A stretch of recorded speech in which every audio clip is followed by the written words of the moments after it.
Hello, hello. I'm very happy to be sharing with you the Queen of Wands today. The Queen of Wands is, she's probably my favourite court card. She really is. I revere her. I love her. I kind of fancy her as well, to be perfectly honest.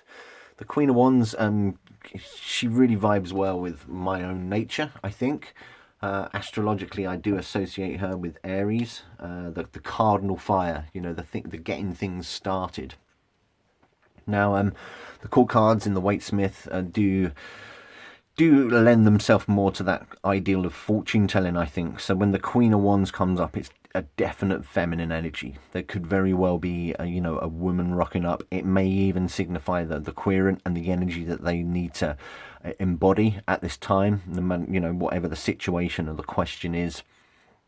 And some of the vibes of the Queen of Wands, she's this idea of steady force. She gets things done. She gets things started as well. She's very encouraging. Is the Queen of Wands. She's incredibly attractive. When the Queen of Wands rocks up, people notice her. Because she does have that magnetism about her. People are attracted to her in more than just the word attraction. I think that there's a sense of power and passion about her. She's a cracking queen.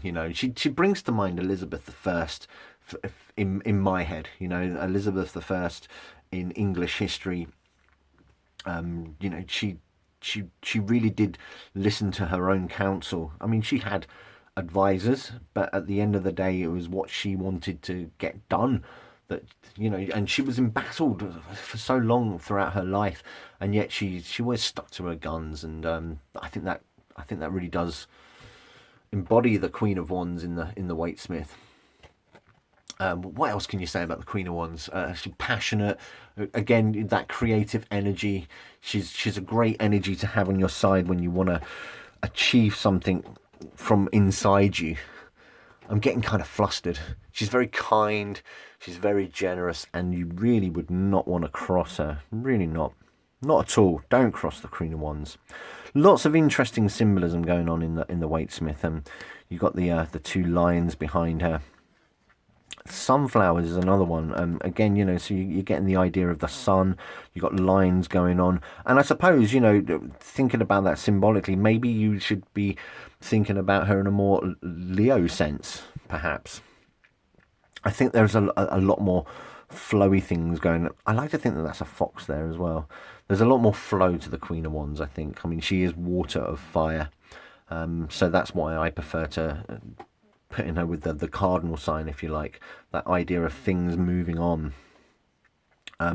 Yeah, she has a wand that she's holding aloft, if you like, and she's also holding this sunflower as well. Kind of gives me a sense that you should really grasp what your personality is and let it shine forth. There's also the feline element, this black cat, and I do love this black cat. I do. I mean, there's just something somewhat cheeky about it. I don't know. Does that make sense? A cheeky little cat there. I don't know. But and a lot of court cards. I mean, there's the top deck there with the leopard or the cheetah. But there's always a feline element. So yeah, the Queen of Wands is very definitely feminine. I think. I don't think you'd do the Queen of Wands justice if you try to apply some sort of masculine energy towards it. I don't think it works. It doesn't work. Just don't do it. No. Very, very feminine. And she expounds her femininity in a really well dignified way. Unless, of course, she comes out reverse. And you do need to be wary of the Queen of Wands when she comes out reversed. So she can be, quite cruel. If you're in conflict with the Queen of Wands, then you really do need to think about that reversed energy. And she's fierce, she knows how to wield her anger and her fierceness. And she can be quite spiteful, I think. If she's coming out reversed. If the energy is on its own, then you got to think of maybe a bit of jealousy going on there. Maybe You're not giving her the attention she deserves, and that attraction. Maybe you're ignoring that energy, so she gets a bit jealous. So be wary of that. Also, she can be quite manipulative. You know, to see her end through, she can manipulate the situation. Again, much in the way that Elizabeth I reportedly did. She can be revengeful and almost tyrannical. You know, you think about the reverse King of Wands as well. Yeah, she can be quite forceful and mean and cruel as well. So don't let the Queen of Wands come out reversed, I think is my message here. Be wary of her if she comes out reversed. Be wary and be on the lookout for that kind of mean energy. It's not nice. It's a sticky. It's giving me a little bit of a bloody bitter taste in my mouth.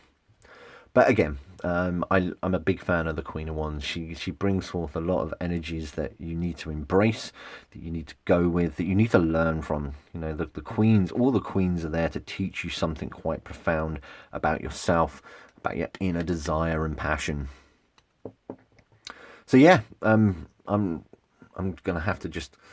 Woo, look at that. She doesn't like being held aloft like that, does she? So that's the Queen of Wands from the Waite Smith. What a woman.